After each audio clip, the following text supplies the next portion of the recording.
Today's reading is chapter 3 of the book of Daniel.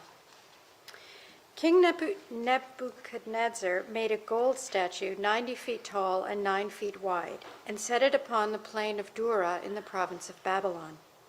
Then he sent messages to the high officers, officials, governors, advisors, treasurers, judges, magistrates, and all the provincial officials to come to the dedication of the statue he had set up. So all these officials came and stood before the statue King Nebuchadnezzar had set up.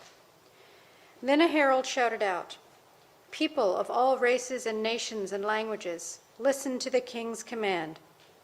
When you hear the sound of the horn, flute, zither, lyre, harp, pipes, and other musical instruments, bow to the ground to worship King Nebuchadnezzar's gold statue. Anyone who refuses to obey will immediately be thrown into a blazing furnace." So at the sound of the musical instruments, all the people, whatever their race or nation or language, bowed to the ground and worshiped the gold statue that King Nebuchadnezzar had set up. But some of the astrologers went to the king and informed on the Jews. They said to King Nebuchadnezzar, "Long live the king. You issued a decree requiring all the people to bow down and worship the gold statue when they heard the sound of the horn, flute, zither, lyre, harp, pipes, and other musical instruments. That decree also states that those who refuse to obey must be thrown into a blazing furnace. But there are some Jews, Shadrach, Meshach, and Abednego, whom you have put in charge of the province of Babylon. They pay no attention to you, your majesty. They refuse to serve your gods and do not worship the gold statue you have set up." Then Nebuchadnezzar flew into a rage and ordered that Shadrach, Meshach, and Abednego be brought before him. When they were brought in, Nebuchadnezzar said to them, "Is it true, Shadrach, Meshach, and Abednego, that you refuse to serve my gods or to worship the gold statue I have set up? I will give you one more chance to bow down and worship the statue I have made when you hear the sound of the musical instruments. But if you refuse, you will be thrown immediately into the blazing furnace. And then what God will be able to rescue you from my power?" Shadrach, Meshach, and Abednego replied, "O Nebuchadnezzar, we do not need to defend ourselves before you. If we are thrown into the blazing furnace, the God whom we serve is able to save us. He will rescue us from your power, your majesty.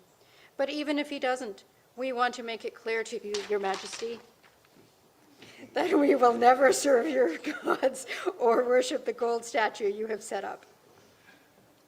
Nebuchadnezzar was so furious with Shadrach, Meshach, and Abednego that his face became distorted with rage. He commanded that the furnace be heated 7 times hotter than usual. Then he ordered some of the strongest men of his army to bind Shadrach, Meshach, and Abednego and throw them into the blazing furnace.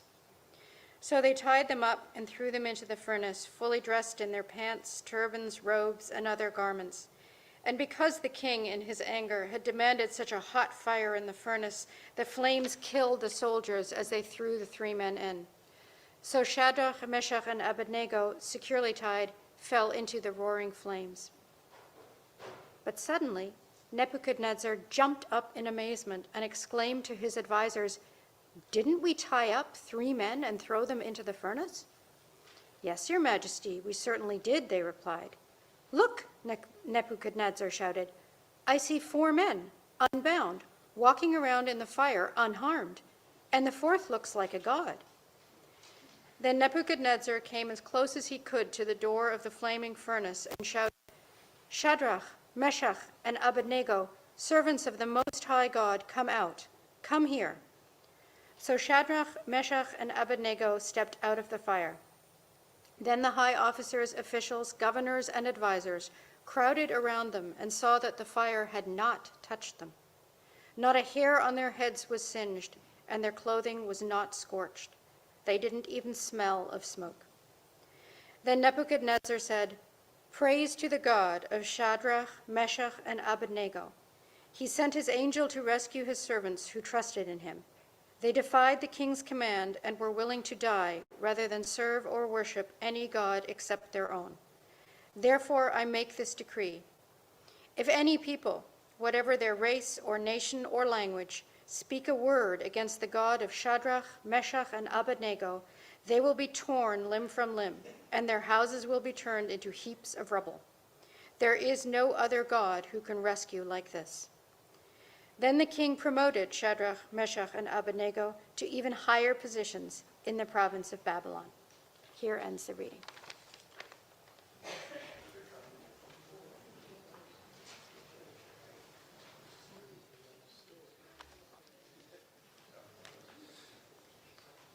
There's a part of me that wanted to begin my serving by asking Charles to play the Star-Spangled Banner and see what your reaction would be.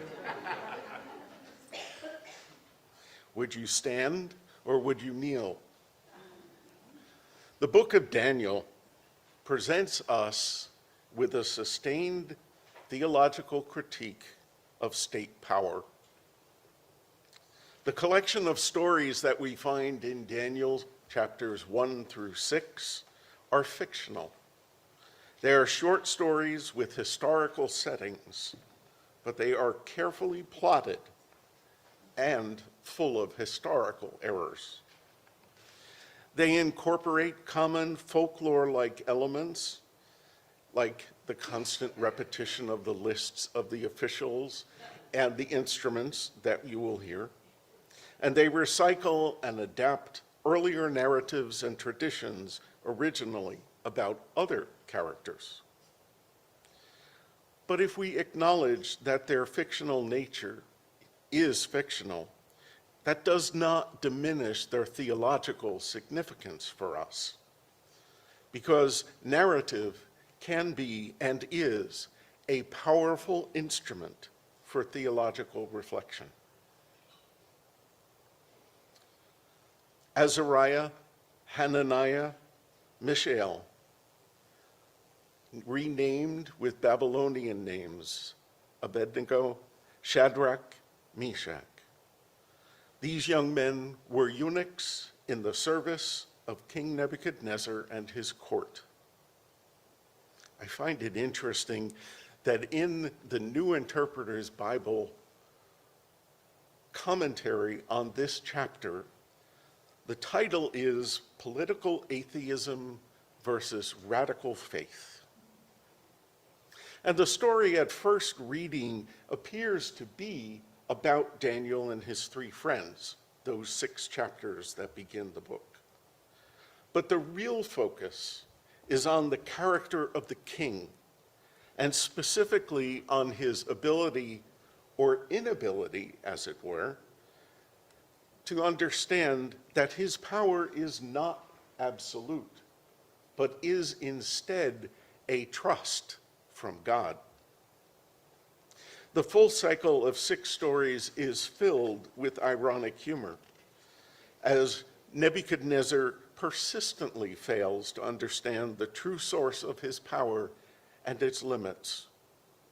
And today's story is actually the 3rd story. We've met him before when he wants to take the young Jewish people that have come into his court and been taken captive and wants to feed them, and they object. Shadrach, Meshach, and Abednego object to the diet that they're given and insist they be given a vegetarian diet, just vegetables and water.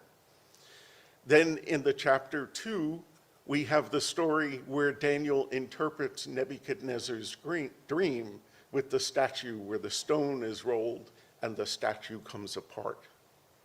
And Daniel explains it is his kingdom.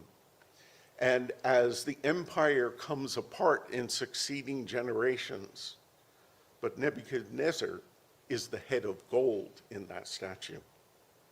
So it's not unsurprising to find this morning that the statue that he builds is a golden statue. That statue is made of the finest gold, which is of the highest commercial value. And a statue that stands 90 feet tall by 9 feet wide, standing in the Mediterranean sun, would dazzle anyone. the brilliance would probably make it impossible to look on in full daylight. But it is a means by which Nebuchadnezzar can convey his royal power and the power of his empire, because he has enough resources to build a statue that tall, that large, of gold. And he doesn't build it because it means anything particular, but because he can. We don't know anybody or anyone or any group of people that do things like that, do we? And after the statue is built, all of the officials, particularly the highest officials in the empire, are gathered together.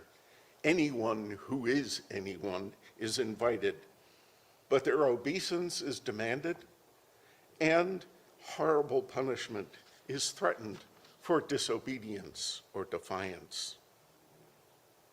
Interesting to note that frequent repetition of the orders of people and the lists of musical instruments that we find is done to give the impression that all of the minions in the Babylonian Empire need to obey Nebuchadnezzar's every whim. The musical instruments also have something to say to us. The flute or the pipe was considered a simple peasant's instrument. And the lyre or the zither was usually made of a precious metal or ivory and was an aristocrat's instrument. So that even in the instruments that are listed, there is the connotation that all social classes associated with those instruments. There is a universal demand of all people, whatever the class or station, whether you are poor or wealthy, all must obey the king. And the punishment for not doing that is the ultimate punishment, death by fire. And as the instruments play and everyone bows down, it's obvious that these three Jewish officials will not do so.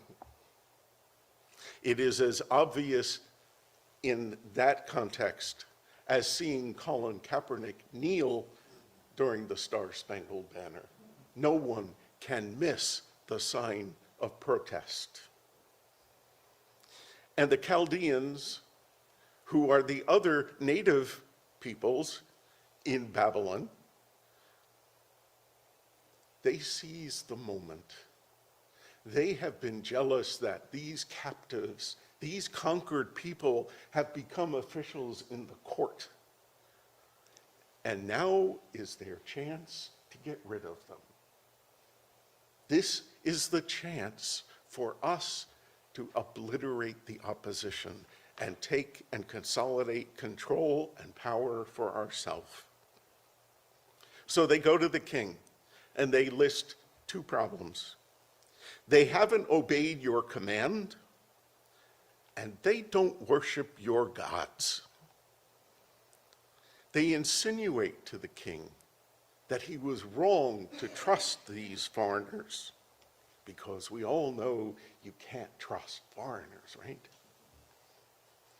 Shadrach, Meshach, and Abednego are summoned before the king, and that has to be pretty intimidating to walk into the throne room of the head of the empire, a man as powerful as Nebuchadnezzar, who rules a very large empire at that time. And to hear him say, "What's wrong with you? Why won't you bend? Why won't you obey my commands? You don't worship my gods? You won't honor my command or the statue that I made?" I'll give you one last chance, is what Nebuchadnezzar says to the men.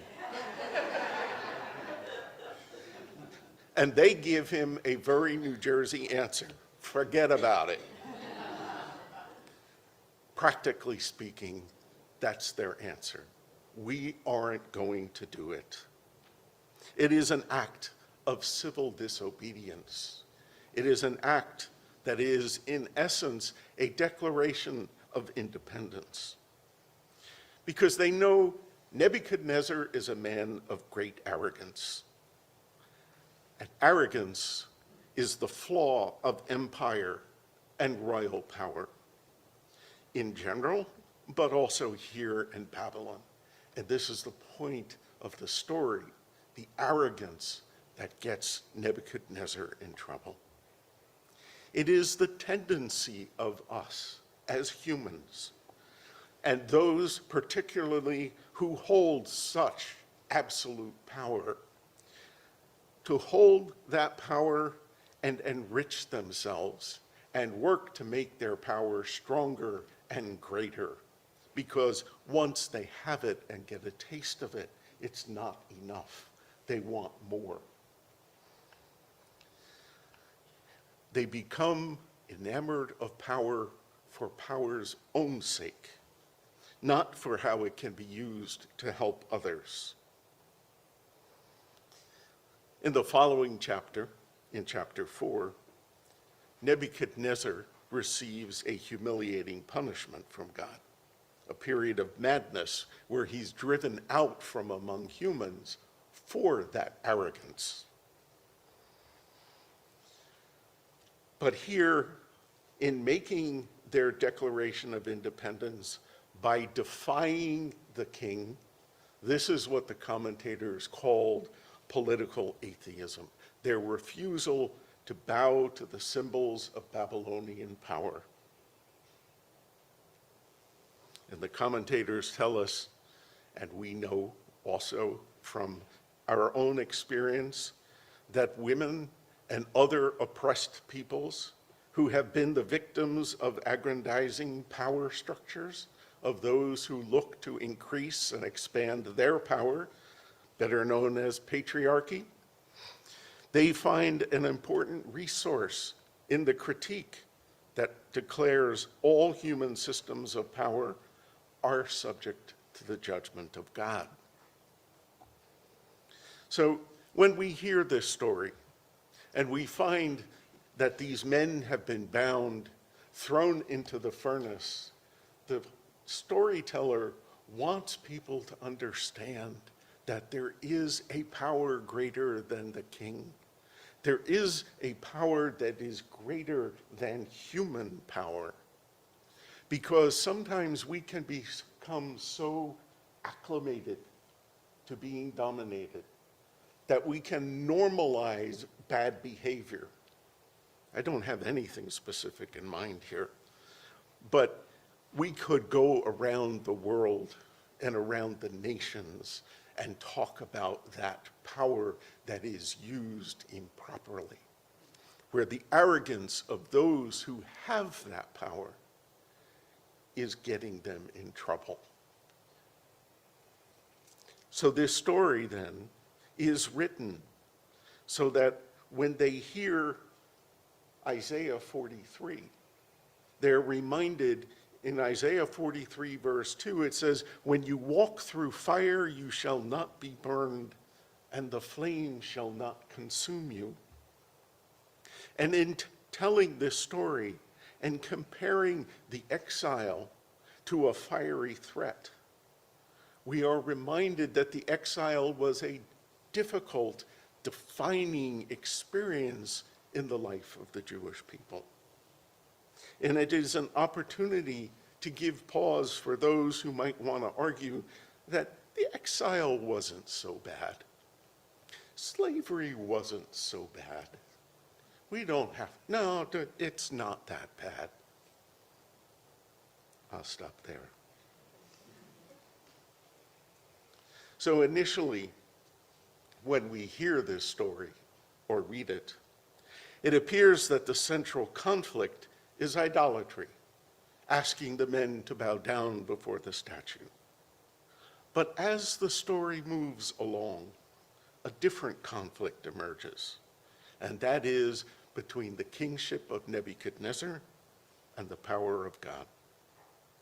The story alerts us as the reader to the conflict when the king, who is furious with Daniel's friends, threatens them by saying, "Who is the God that will deliver you from my hands?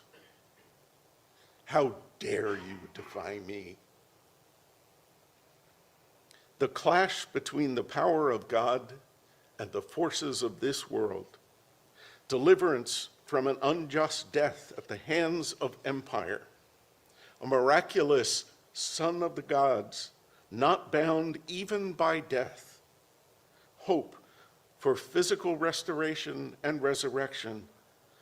These links tie this story from Daniel 3 with the Easter story. And in these stories from Daniel, we find the closest parable can be found in the struggles of colonial or other dominated peoples who are seeking self-determination. A gentleman by the name of Frantz Fanon wrote a book called The Wretched of the Earth in 1963.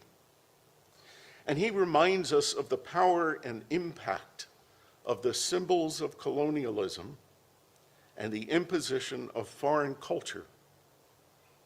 The colonial world is a world where the settler makes history and is conscious of making it. It's a world of statues, the statue of the general who carried out the conquest, the statue of the engineer who built the bridge. The first thing the native learns is to stay in his place and not go beyond certain limits.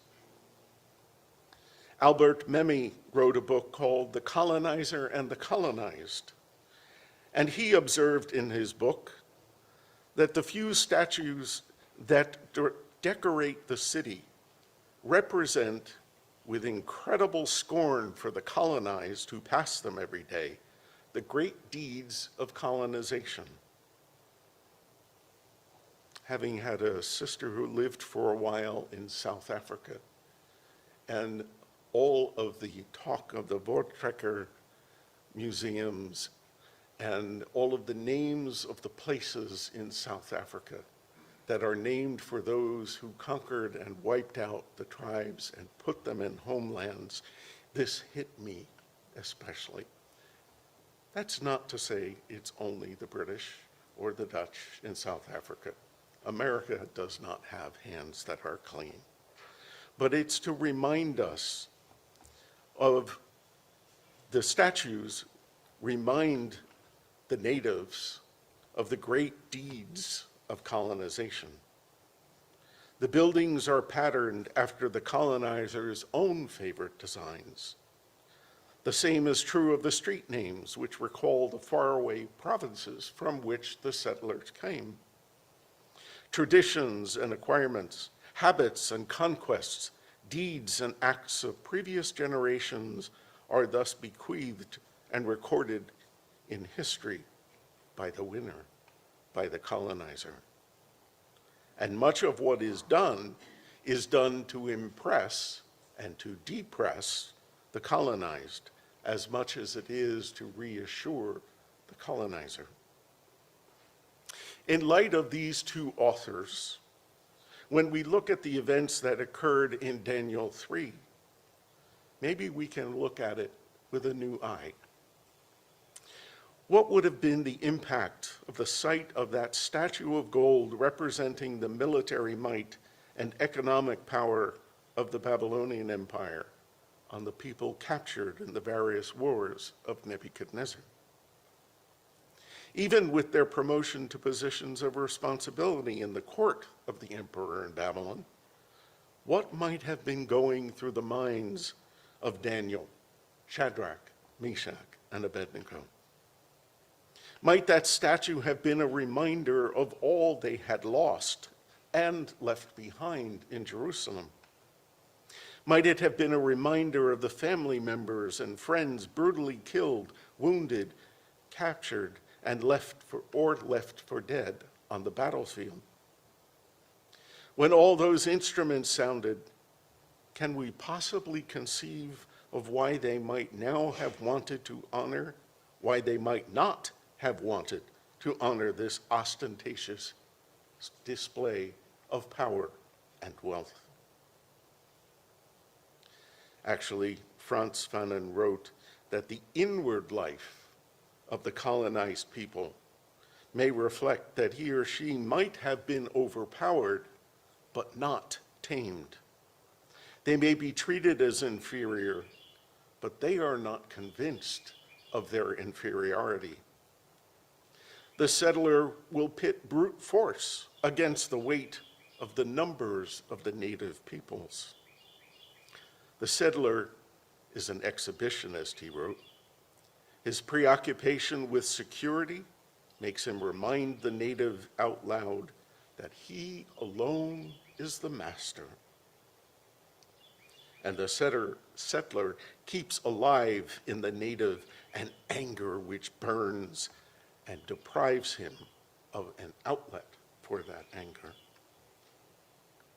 Here in Daniel 3, we find that although the Jewish people may have been conquered, they were not powerless or without recourse. Elsewhere in the Bible, prophets like Amos and Micah serve as models for those who call to account a nation's leaders for failure to do justice and to defend the rights of the marginalized and the vulnerable. And this story has continued to inspire resistance for communities facing unspeakable injustice. To name one, Elie Wiesel, the Jewish activist and Holocaust survivor, reminded his readers that we live in a world where our neighbors continue to face the threat of eradication through fire and violence. Wiesel described seeing the fires of the crematoriums as he and his fellow Jews, crowded into train cars, approached the concentration camp. Wiesel's life reminds us that while Daniel's friends survived the fiery furnace in this story, the gas chambers and crematoriums claimed millions more. For him and others who lived through and resisted injustice, Daniel and his friends offered hope for survival.